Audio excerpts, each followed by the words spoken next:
Israel के 3 बंधकों को रिहा कर दिया है, सौंप दिया गया है। हमास ने 3 इजरायली बंधकों को रेड क्रॉस को सौंपा है। तीनों खवातीन इजराइल पहुंच गई हैं। गाजा सीजफायर के बाद घर पहुंची हैं। वाज़ेह रहे कि 15 महीने बाद गाजा जंगबंदी हुई है दूसरी मर्तबा। इससे पहले नवंबर 2023 में सीज फायर हुआ था, जंगबंदी हुई थी। उसके बाद लगातार कोशिशों के बाद अब एक बार फिर से जंगबंदी हुई है।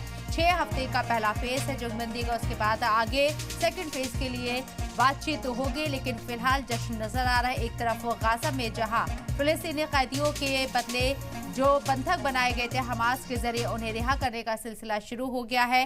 पहले फेज के अंदर आपको बताएं कि 33 बंधकों को रिहा किया जाएगा और उसके बदले फिलिस्तीनी कैदियों को इजराइल अपनी जेलों से रिहा करेगा।